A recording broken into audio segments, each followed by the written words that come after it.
ظلمت نفسي ظلما كثيرا رب العالمين আমি সাধারণ জুলুম করছি না, সাধারণ গুনাহ করছি না। আল্লাহ আমার ফাও থেকে নিয়ে আমার তা পর্যন্ত আমি বেহিসাব গুনাহ করছি। মহান আল্লাহ, আমি জানি আমার গুনাহ তুমি ছাড়া কেউ মাফ করতে পারে নাই। আল্লাহ দয়া করিয়া মায়া করিয়া আমি আল্লাহ তোমার কুদরতি কদম সাজদা দিয়ে ইস্তেগফার করিয়া আল্লাহ আমার জীবনের तमाम গুনাহ একমাত্র তুমি ছাড়া কেউ মাফ করতে পারে নাই। সারাংশ তরজমা দোয়া মাসুল। এর হলো যারা নামাজ পড়ে নামাজ সালাম শেষে অথবা দোয়ার আগে আস্তাগফিরুল্লাহ আস্তাগফিরুল্লাহ এই আমলটা জারি থাকে। এখন নামাজ যখন পড়লো না, কোন সময় নিলাম তো করবো, কোন সময় ইস্তেগফার করবো, কোন সময় আল্লাহর কাছে কাঁদবো, কোন সময় শুকর বাড়ি বলাই। অথচ আল্লাহ রাব্বুল আলামিন ইস্তেগফার ফজিলত আল্লাহ বলেন। নূহ আলাইহিস সালাম আল্লাহ ইস্তেগফার ফজিলত জানাই যে আপনি আপনার উম্মত অনুসারীদেরকে হইয়া দরকার বলে দিন, ফাকুন তাস্তাগফিরু রাব্বাকুম ইন্নাহু কানা গাফফারা।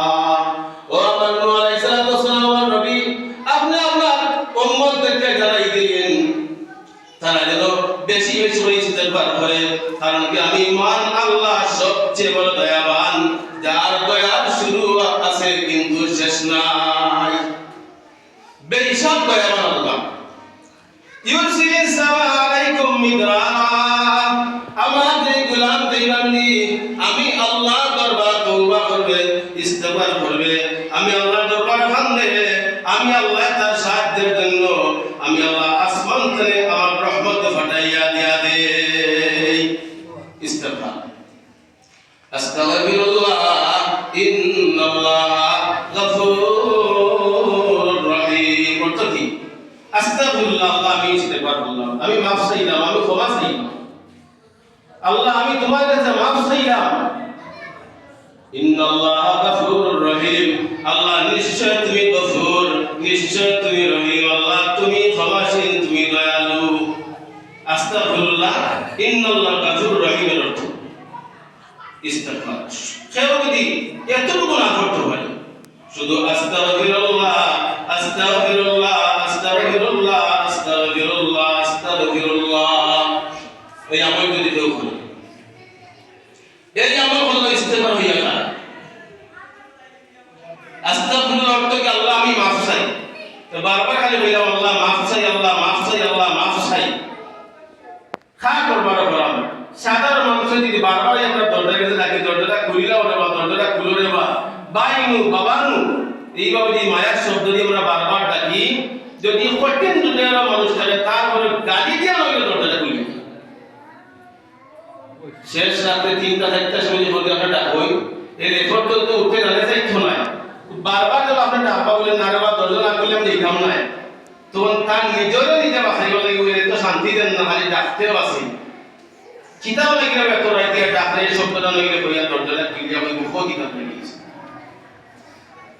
সাধারণ মানুষে যদি বলিয়া দিলা হয়, তাহলে তিনি দয়াবান আল্লাহ, যে আল্লাহর দয়ার ব্যাপারে বুঝাইবার মতন কোন শব্দ দুনিয়াতে নাই। আল্লাহ কইলা আমি গফুর, আমি গফফার, আমি গফুর মাফ করি, গফফার যে মাফর কোন হিসাব কিতাব নাই।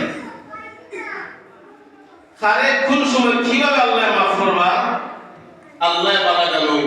এই জন্য ডাকা কথা কালকে নামাজ আই মনে ফরশুদি নাই মনে আগামী জুম্মাবার দিন নামাজ ছাড়তাম না। আপনার আগামী জুম্মাবার আমার আগামী জুম্মাবারের গ্যারান্টি কে দিল? কে গ্যারান্টি দিল? ভালোভাবে মানুষ খাওয়া দাওয়া করিয়া করতে বাড়ি গিয়ে যা বাজারও কি দোকান চা আর চা খাই চলে গেছে। কি জানতো যে আমি চা খাই ধরা যাইনি, গর্তের বাইরে গিয়া গেল যে আমি বাজার করবো, ফ্যামিলির বাজার লইয়া আইমু, এই সুযোগটা আল্লাহ দিলা না, তাহলে বুঝা গেল মৃত্যু আমরা একবারে খাসি। মৃত্যু কোনো বয়সের সাথে সম্পর্ক নাই। যার যখন মৃত্যু আসে আমরা সব শব্দ ব্যবহার করি অকাল মৃত্যু, ঠিক না? অকাল মৃত্যু হওয়া ঠিক না। অকাল কি বুঝো যে মরবে মানুষ, এটাকে আল্লাহ হইয়া দিয়েছে বুঝছেন এটা নিয়ম আছে। মৃত্যু নির্ধারিত, যার মৃত্যু যখন নির্ধারিত এই সময় নিশ্চিত তার মৃত্যু হইব, অর্থাৎ মৃত্যুর সময় গেছে, হোক বয়স 90 হোক বয়স 30, মৃত্যু একবারে নির্ধারিত, আমরা একবারে আছে। আর মৃত্যুর যে চরম সত্য দুনিয়ার জমিনে কোন বস্তু নেই।